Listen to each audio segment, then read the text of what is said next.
Hello everyone, and welcome to our University Tibet YouTube channel.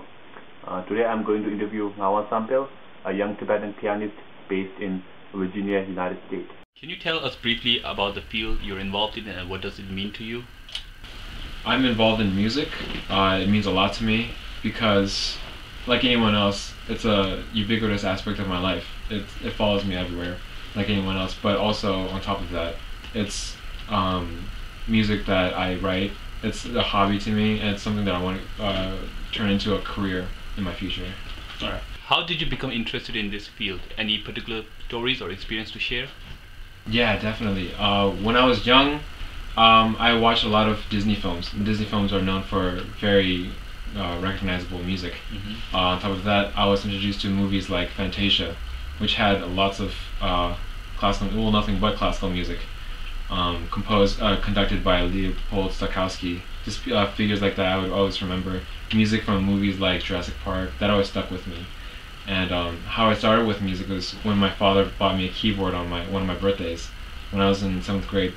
And ever since then I started experimenting with it, started wondering why music sounded so attractive and why others didn't. And from then on that's how it pretty much began. What does it mean to be an artist born and raised in a Tibetan community? As a Tibetan artist, well, I never really felt like a Tibetan artist at first.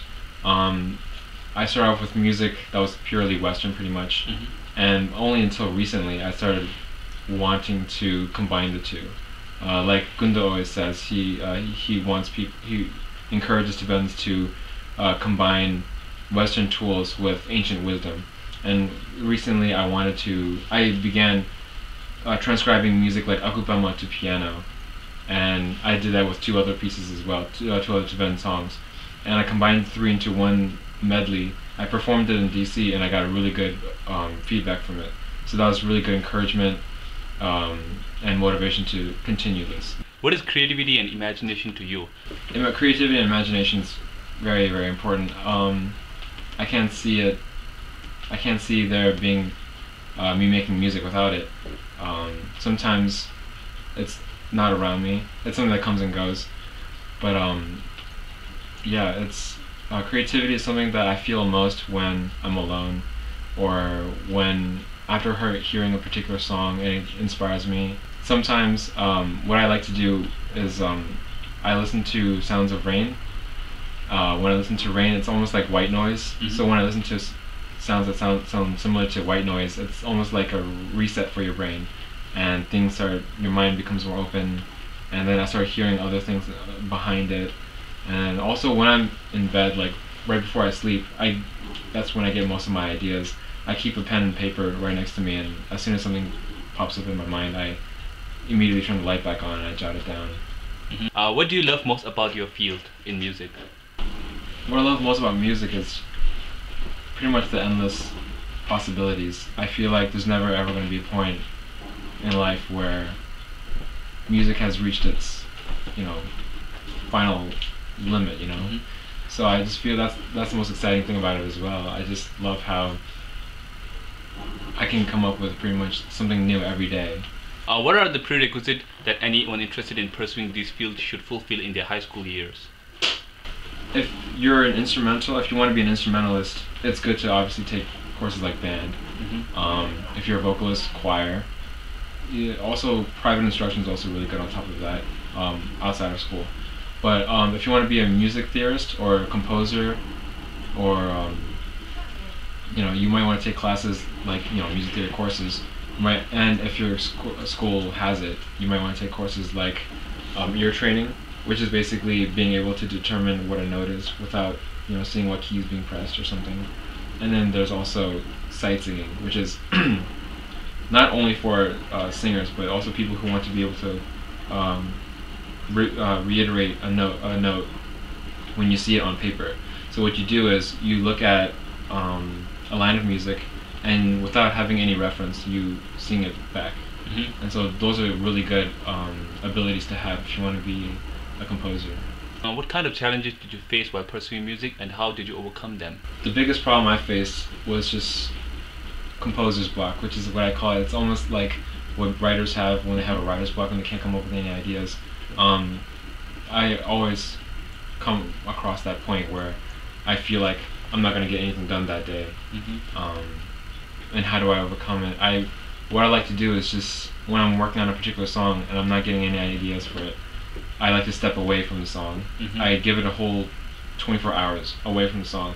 And that's a good thing, because sometimes when you listen to a song or some song that you're working on for a long time and you hear it over and over again, it loses its meaning. It sounds strange to you. What are some of the good schools for music?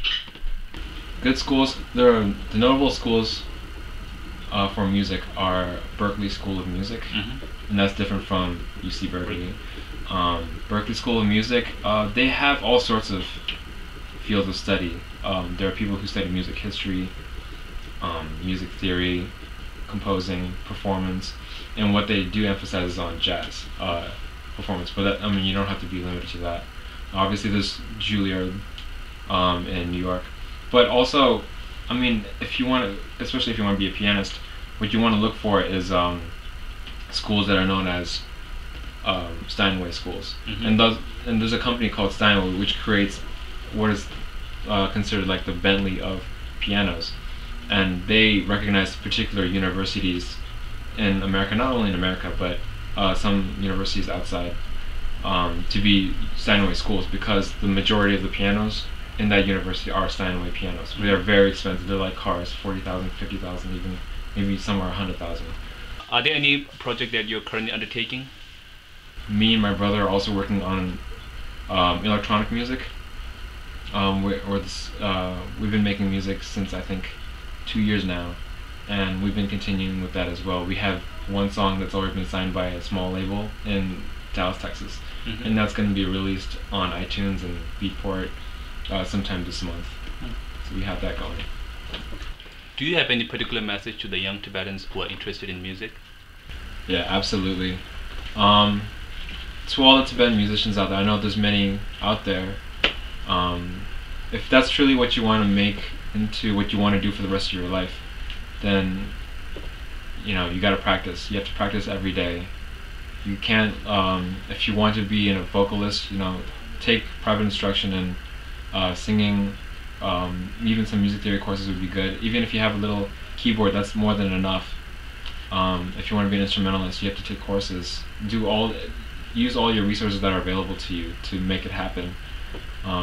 If you're somewhat discouraged because you feel like you weren't born with a particular proclivity to music, then look past it. If you truly have a passion for it, that should be more than enough.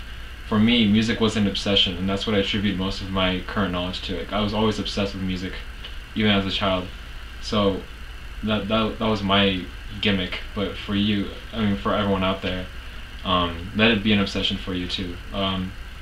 Just as long as you have a passion for music, everything will work out. Thank you very much for taking time for this interview. Thank you.